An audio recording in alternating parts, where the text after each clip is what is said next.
सुन रे सखिया बतिया हमरो आज सुनावतानी। ससुरा के सुख कुछऊ ना जननी, कसहु जीव जियावत बानी।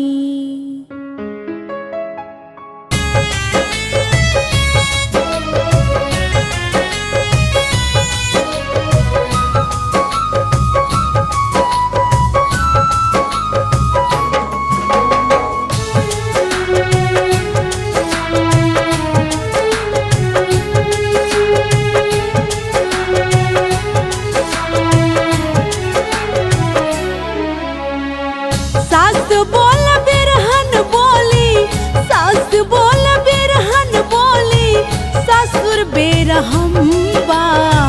का कहिए सखी बलम से अलम बा, का कहिए सखी बलम से अलम बा।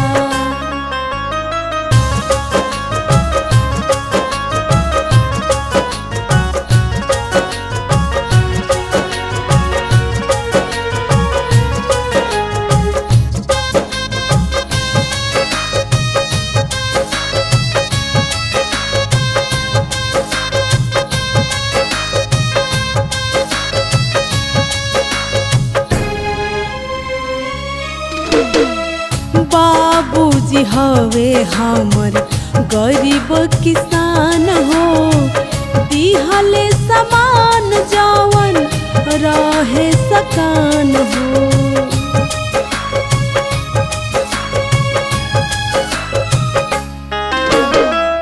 बाबूजी हवे हमर गरीब किसान हो, दिहले समान जवन रहे सकान हो। छोटका देवारावा, छोटका देवारावा, छोटका देवरवा हमरो बहुत बेशरम बा। का कहिए सखी बलम से अलम बा, का कहिए सखी बलम से अलम बा।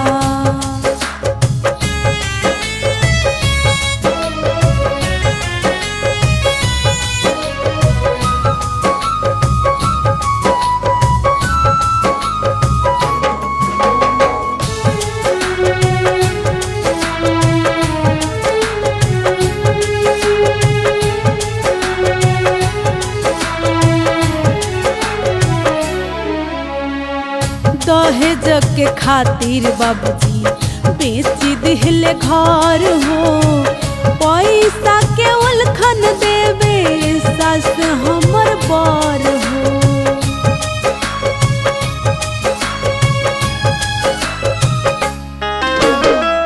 दहेज के खातिर बाबूजी बेची दिहले घर हो, पैसा के उलखन देवे सास हमर बर हो। छोटकी ननदिया के, छोटकी ननदिया के,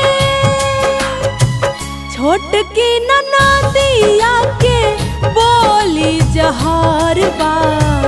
का कहिए सखी बलम से अलम बा, का कहिए सखी बलम से अलम बा।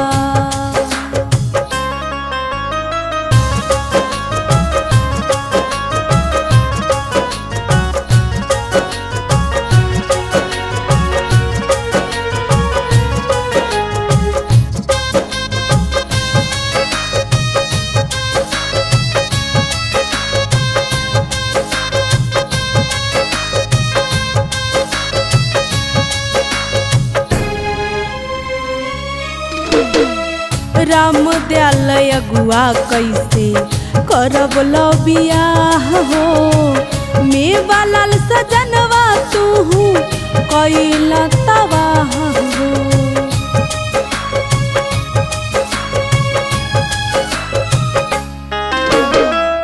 ओम प्रकाश प्रकाश अगुआ करब बियाह हो। परमिस सजनवा तू कैला तबाह हो। संगीता शिवांगी के संगीता शिवांगी के संगीता शिवांगी के फूटल करम बा। का कहिए सखी बलम से अलम बा। का कहिए सखी बलम से अलम बा। का कहिए सखी बलम से